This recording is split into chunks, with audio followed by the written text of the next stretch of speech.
Di penghujung musim semi tahun 1687, Sir Isaac Newton, salah seorang ilmuwan terbesar yang pernah lahir di muka bumi ini, menerbitkan sebuah buku yang berjudul Philosophiae Naturalis Principia Mathematica. Itu buku ditulis dalam bahasa Latin, karena pada saat itu memang bahasa Latin adalah bahasanya ilmu pengetahuan. Nama-nama spesies ditulis dalam bahasa Latin. Istilah-istilah kedokteran, anatomi, dan segala macam itu bahasa Latin semua. Jadi Newton menulis buku itu dalam bahasa Latin. Edisi bahasa Inggrisnya barulah terbit setelah Newton meninggal tahun 1728. Buku itu terbit dalam bahasa Inggris dengan judul Mathematical Principles of Natural Philosophy. Buku ini adalah tonggak sejarah dari mekanika klasik. Karena di buku tersebut Newton merumuskan tiga hukum yang disebut dengan Newton's Law of Motion atau hukum Newton tentang gerakan-gerakan. Ya, dan buku ini adalah pertama kalinya bagaimana Newton menggunakan kalkulus untuk menyelesaikan persoalan-persoalan mekanika. Dan kalkulus itu ditemukan sendiri oleh Newton. Jadi dia menemukan kalkulus, toolsnya sendiri untuk memecahkan masalah-masalah fisika. Dan waktu itu umurnya baru 26 tahun. Bayangkan 26 tahun dah melakukan hal itu. Sementara kita 26 tahun bisa ngapain? Ya. Dalam buku yang memuat masalah mekanika ini, Newton merumuskan 3 hukum di sana. Hukum mengenai gerakan ini. Hukum pertama, dalam bahasa Indonesia disebut juga kelembaman ini. Hukum pertama ini, bahwa setiap benda yang diam akan tetap diam, dan benda yang bergerak akan tetap bergerak, kecuali jika ada kekuatan yang mendorong yang bergerak atau menghentikan gerakannya. Ya, apa bagusnya ini? Anak kecil juga tahu ya. Ya, benda yang diam ya diam, yang bergerak ya bergerak, kecuali kalau yang diam ini ada yang dorong, ada yang nendang gitu, baru bergerak. Yang bergerak juga ya gerak terus, kecuali ada yang ngerem, ada yang menghentikan, ada yang menahannya. Ya kayaknya semua anak kecil juga tahu. Nggak perlu seorang Newton untuk menulis ginian.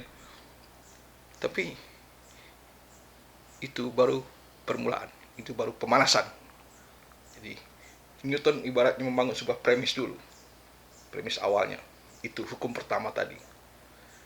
Lalu sekarang pertanyaannya, berapa kekuatan yang diperlukan untuk membuat benda yang diam tadi bergerak, dan berapa kekuatan yang diperlukan untuk menghentikan benda yang sedang bergerak? Disinilah kehebatan Newton. Dia rumuskan dalam hukum kedua dia, F sama dengan MA. Simple, cuma 3 huruf. F sama dengan MA. Artinya, dalam kata-kata, force. F tadi force equals mass times acceleration. Jadi di sini dia sudah mulai menghitung besarannya. Berapa besaran force tadi? Kekuatan untuk mendorong tadi. Sampai sana kita bisa lihat kehebatan dari Newton.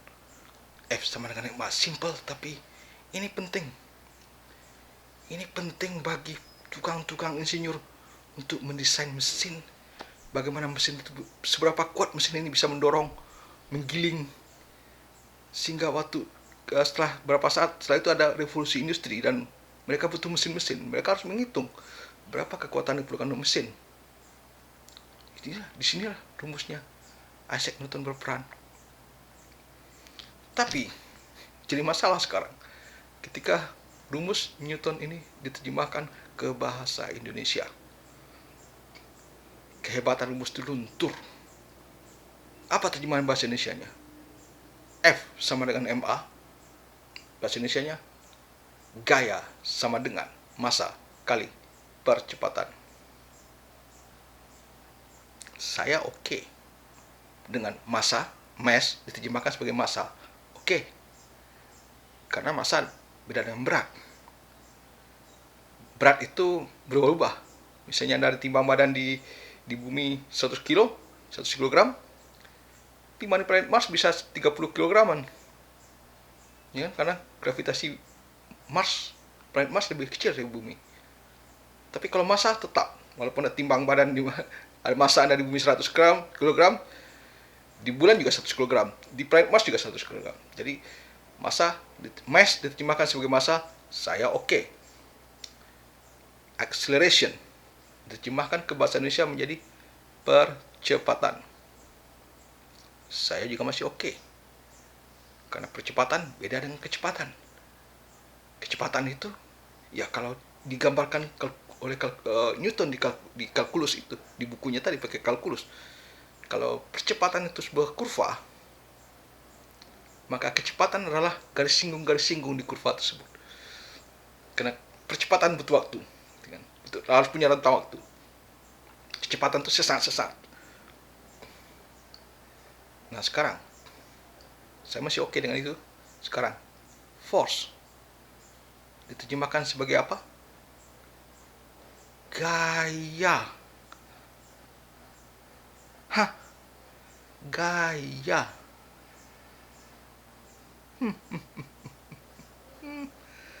Gaya itu kan style ya. Berhubungan dengan fashion. Jauh dengan force. Jauh. Gaya itu gemulai ya. Lambai. Force itu kekuatan penuh, mendesak, memaksa. Forced marriage. Masa jadi itu kan kawin paksa, bukan kawin gaya. Kenapa bisa demikian? Ini oknum yang pertama kali menerjemahkannya sebagai gaya ini. Ini perlu diusut. Bikin malu. Ya enggak? Waktu SD kita belajar buku IPA. Gravitasi, gaya tarik bumi. Ya ampun. Masa bumi pakai gaya-gayaan dari kita? Aduh. Nanti ada gaya magnetic force. Gaya magnet.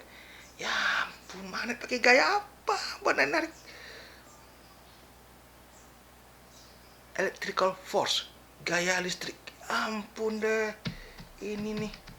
Masa tukang PLN gaya-gaya datang nagih listrik? Ini nggak benar. Membingungkan. Saya yakin banyak anak SD juga ketika melihat kata gaya itu bingung dia. Taunya gaya itu adalah style, berhubungan dengan fashion, lagam apa, tingkah laku begitulah. Nggak ada hubungan dengan force, nggak ada. Ya itu kita harus ganti nih, ganti kata gaya itu, nggak kata, ganti semua buku fisika, ganti kata gaya dengan kata apa? Saya mengusulkan force diterjemahkan sebagai paksaan. Pasal ada kata paksa ditambah imbuhan an, jadilah kata benda dia, paksaan.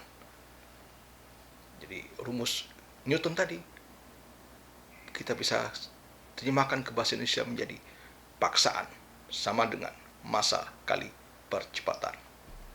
Keren nggak tuh? Maka dari itu saya